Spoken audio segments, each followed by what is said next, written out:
Test 8. You will hear a number of different recordings, and you will have to answer questions on what you hear. There will be time for you to read the instructions and questions, and you will have a chance to check your work. All the recordings will be played once only. The test is in 4 sections. At the end of the test, you will be given 10 minutes to transfer your answers to an answer sheet. Now turn to Section 1.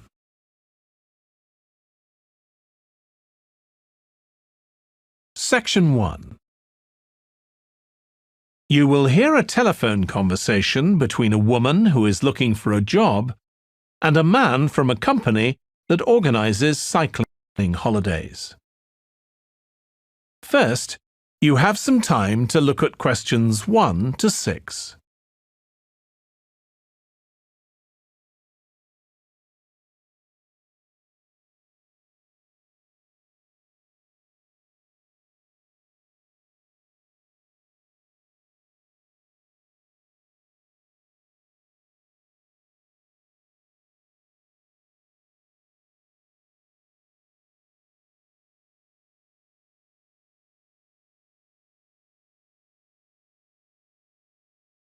You will see that there is an example that has been done for you.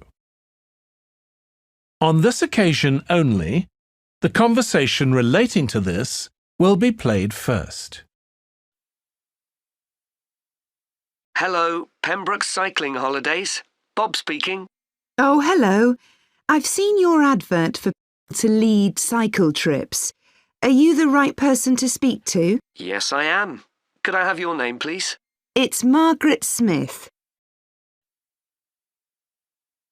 The woman's surname is Smith.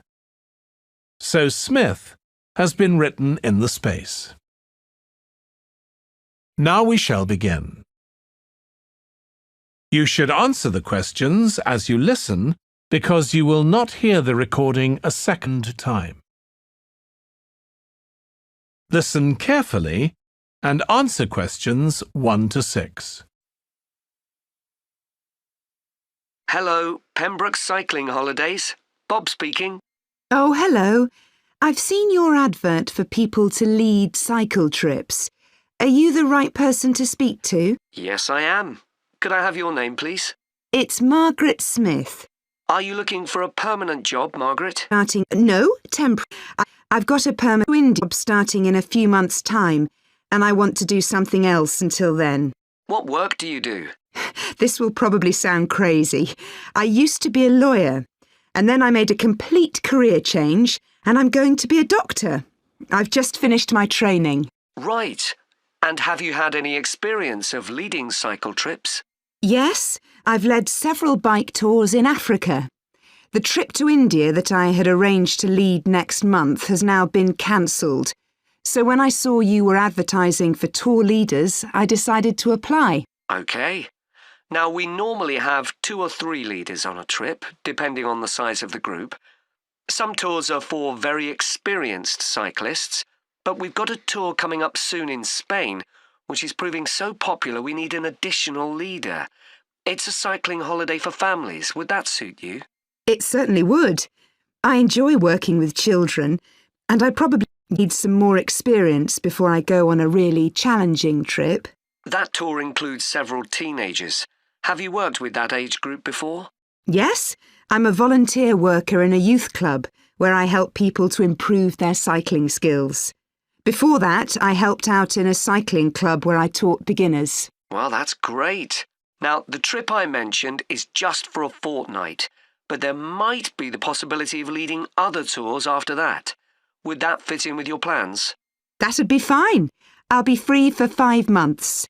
My job is due to start on October the 2nd, and I'm available from May the 1st until late September.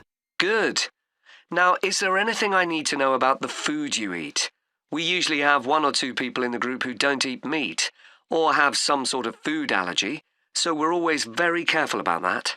Yes, I'm allergic to cheese. Would that be a problem? No. As long as we have notice, we can deal with it. That's great.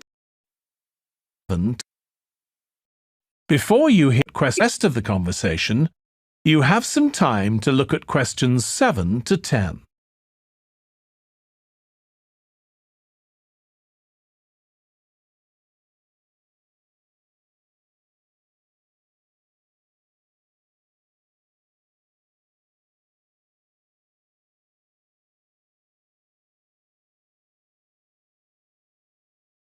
Now listen and answer questions 7 to 10. It sounds really interesting. Would you like me to fill in an application form? Yes, please. Where should I post it to? Could you send it to 27 Arbuthnot Place, Arbuthnot Place, Dumfries, And what's the postcode, please? DG7 4PH. Was that application B Papa or B Bravo? P Papa. Got that. If you could return the application form by Friday this week, we can interview you on Tuesday next week. Say 2:30? Would that be possible for you? Yes, it's fine. You're quite a long way from where I live, so I'll drive over on Monday.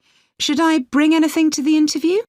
We'll have your application form, of course, but we'll need to see any certificates you've got that are relevant in cycling, first aid, or whatever. OK. And at the interview, we'd like to find out about your experience of being a tour guide. So, could you prepare a 10-minute talk about that, please? You don't need slides or any complicated equipment, just some notes. Right. I'll start thinking about that straight away. Good. Well, we'll look forward to receiving your application form and we'll contact you to confirm the interview. Thanks very much. Thank you, Margaret. Goodbye. Bye. That is the end of section 1. You now have half a minute to check your answers.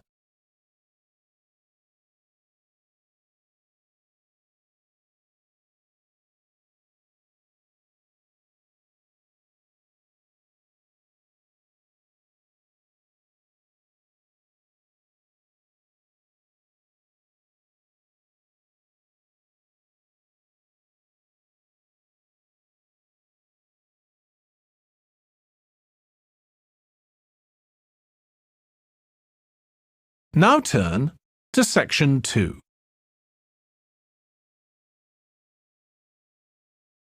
Section 2.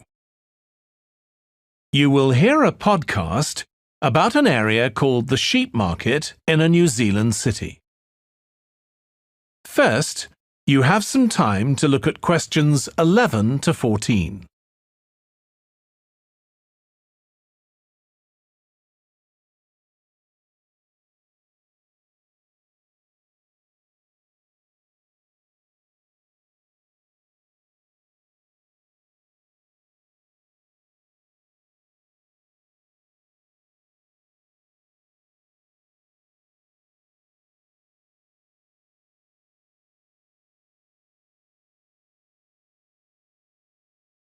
Now listen carefully and answer questions 11 to 14. Welcome to this podcast about the sheep market, which is one of the oldest parts of the city.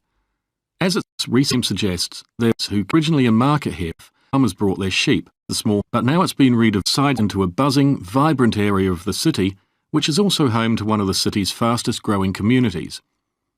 The nearby university has always meant the area is popular with students who come in to enjoy the lively nightlife. But now graduates embarking on careers in the worlds of fashion and design are buying up the new apartments recently built here to replace the small houses where the market workers used to live. The narrow old side streets are great places for finding original pictures, jewellery and ceramics which won't break the bank, as well as local produce like fruit and vegetables. There's also lots of pavement cafes where you can have a coffee and watch tourists from all over the world go by. The oldest buildings in the area are on the main streets, including the city's first department store, built in the 1880s, which is still open today. The sheep market is a centre for fashion, and there's a policy of encouraging new young designers. The Young Fashion Competition is open to local people who are passionate about fashion. This year, they've been asked to design an outfit based on ideas from the music and technology that's part of their everyday life, using both natural and man-made fibres. The garments will be judged by a panel of experts and fashion designers, and the winning entries will be modelled at a special gala evening. Parking at the sheep market is easy. There are plenty of pay and display car parking spaces on the roadsides, which are fine if you just want to stay for an hour or two. But if you want to spend the day there, it's better to park in one of the 4 underground car parks. It's not expensive, and if you can present a receipt from one of the local stores, you'll not be charged at all. After 6 p.m, many of the car parks have a flat rate which varies, but it is usually very reasonable. Before you hear the rest of the podcast, you have some time to look at questions 15 to 20.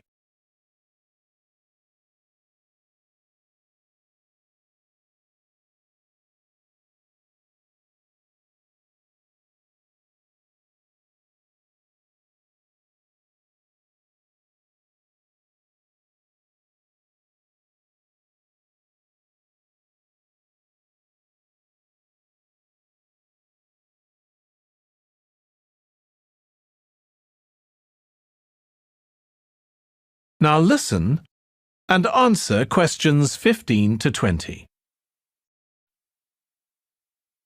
The sheep market is one of the main centres for art and history in the whole of the country.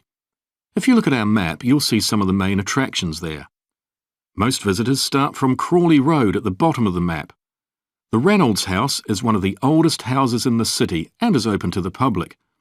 It's on the north side of Crawley Road, next to the footpath that leads to the public gardens. The area is particularly interesting for its unusual sculptures, but the thumb is just what its name suggests, but it's about 10 metres high. You'll see it on Hill Road, across the road from the bank. The museum's got a particularly fine collection of New Zealand landscapes. It's on the east side of the sheep market, on City Road. It's on the other side of the road from the public gardens, immediately facing the junction with Hill Road. The Contemporary Art Gallery is on a little road that leads off Station Square, not far from the public gardens. The road ends at the gallery. It doesn't go anywhere else. That's open every day except Mondays. The Warner Gallery specialises in 19th century art. It's on City Road, near the junction with Crawley Road, on the same side of the road as the public gardens. It's open on weekdays from 9 to 5 and entry is free. Finally, if you're interested in purchasing high-quality artwork, the place to go is Nucleus. You need to go from Crawley Road up through Station Square and east along Hill Road until you get to a small winding road turning off. Go up there and it's on your right. If you get to City Road, you've gone too far. That is the end of section 2. You now have half a minute to check your answers.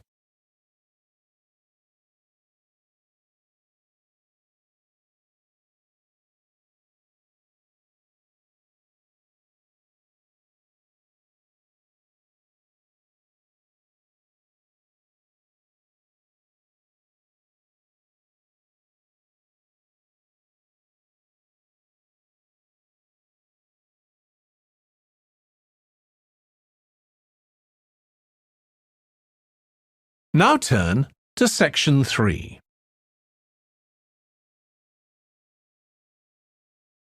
Section 3. You will hear 2 students, Katie and Joe, discussing a presentation in their film studies course. First, you have some time to look at questions 21 to 24.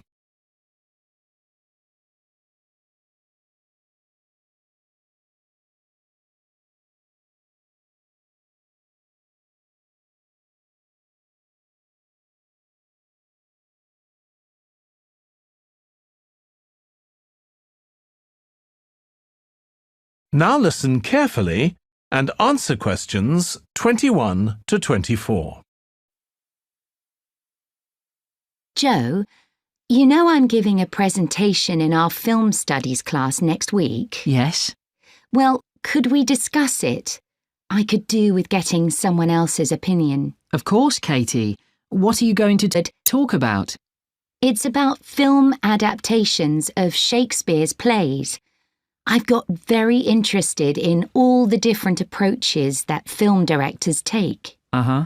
So I thought I'd start with Giannetti, who's a professor of film and literature, and in one of his books he came up with a straightforward classification of film adaptations based on how faithful they are to the original plays and novels. Right.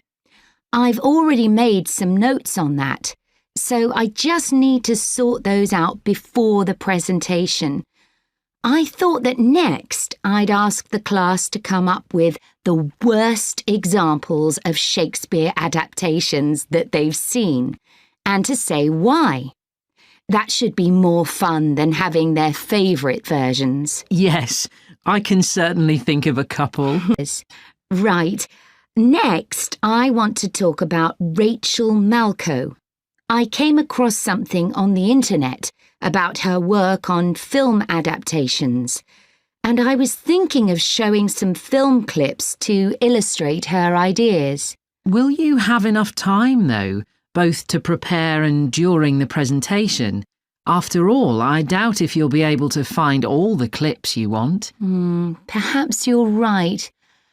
OK, well, I'd better do some slides instead, saying how various films relate to what she says. That should encourage discussion. Next, I want to say something about how plays may be chosen for adaptation because they're concerned with issues of the time when the film is made. You mean things like patriotism or the role of government? Exactly. That's quite tricky, but I've got a few ideas I'd like to discuss. Before you hear the rest of the discussion, you have some time to look at questions 25 to 30.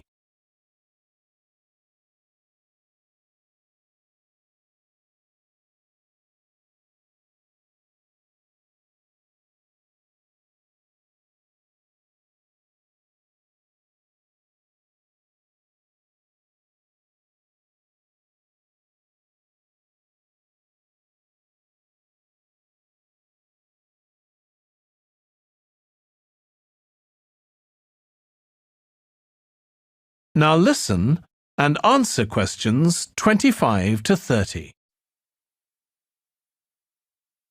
And finally, I want to talk about a few adaptations that I think makes a range of approaches and make some comments on them. Do you know the Japanese film Ran? I haven't seen it. It was based on Shakespeare's King Lear, wasn't it? That's right. It was a very loose adaptation, using the same situation and story, but moving it to 16th century Japan instead of 16th century Britain. So, for example, the king's daughters become sons, because in Japanese culture at that time, women couldn't succeed to the throne. OK. I hope you're going to talk about the 1993 film of Much Ado About Nothing. I think that's one of the best Shakespeare films. It really brings the play to life, doesn't it? Yes, I agree. And I think filming it in Italy, where the play is set, makes you see what life is like at the time of the play. Absolutely. Right, what's next? Next, I thought Romeo and Juliet, the 1996 film, which moves the action into the present day. Yes, it worked really well, I thought, changing the two feuding families in the original to two competing business empires, even though they're speaking in the English of the original play. You'd expect it would sound really bizarre, but I found I soon got used to it. Me too. Then I thought I'd include a real Hollywood film, One that's intended to appeal to a mass commercial audience. There must be quite a number of those. Yes, but I've picked the 1996 film of Hamlet. It included every line of the text, but it's more like a typical act-on hero movie. There are loads of special effects, but no unifying interpretation of the play. All show and no substance. Exactly. Then there's Prospero's books, based on The Tempest. That was really innovative from a stylistic point of view. Didn't it include dance and singing and animation as well as live actors? Yes, it did. I also want to mention Looking for Richard. Did you ever see it? No, but I've read about it. It was a blend of a documentary with a few scenes from Richard III, wasn't it? That's right. It's more a way of looking into how people nowadays connect with the playwright. The play is really just the starting point. And that'll be where I finish. Well, it sounds as though it'll be very interesting. That is the end of section 3. You now have half a minute to check your answers.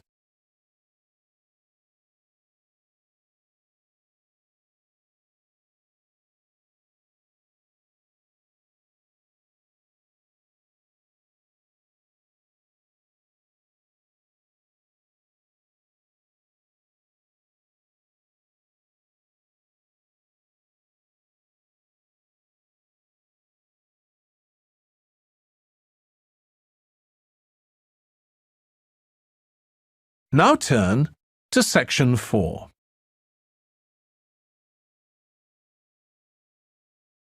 Section 4. You will hear part of a lecture about noise in cities. First, you have some time to look at questions 31 to 40.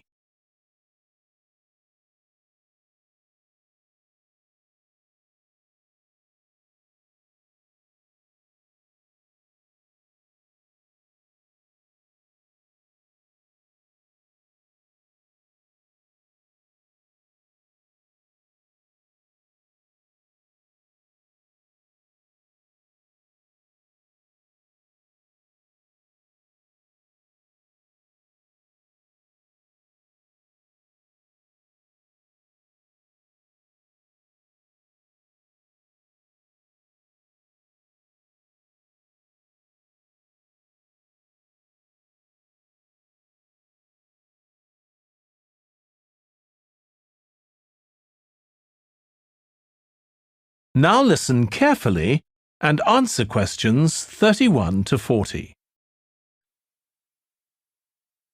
This lecture will be about the science of acoustics, the study of sound, in relation to urban environments such as cities.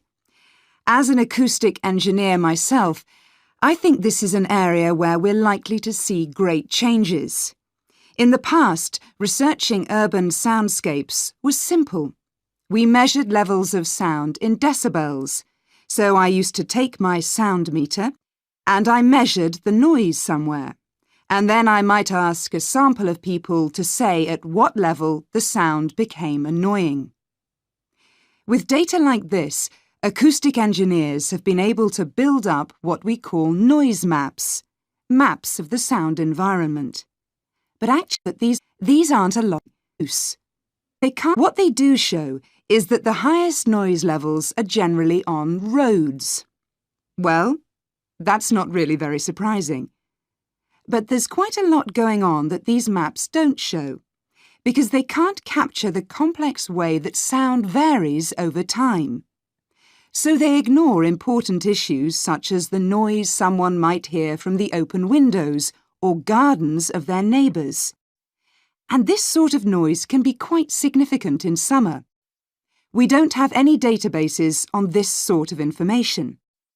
As well as that, these records of sound levels take no account of the fact that people vary in their perceptions of noise. So someone like me with years of working in acoustics might be very different from you in that regard. But anyway, Even though these noise maps are fairly crude, they've been useful in providing information and raising awareness that noise matters. We need to deal with it, and so it's a political matter. And that's important. We need rules and regulations because noise can cause all sorts of problems. Those of you who are city dwellers know that things go on 24 hours a day, so city dwellers often suffer from interrupted sleep. It's also known that noise can lead to a rise in levels of stress due to physical changes in the body affecting the composition of the blood. And there are other problems as well. For instance, if school children don't have a quiet place to study, their work will suffer. Now, one problem with decibel measurement is that it doesn't differentiate between different types of noise. Some types of sounds that most people would probably think of as nice and relaxing might well score quite highly in decibel levels. Think of the sound made into a fountain in a town square, for example. That's not necessarily something that we'd want to control or reduce. So maybe researchers should consider these sorts of sounds in urban design.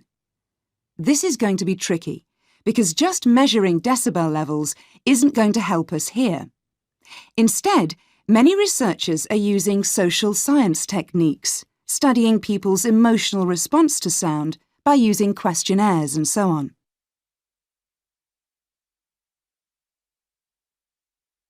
So what exactly do people want to hear in an urban environment?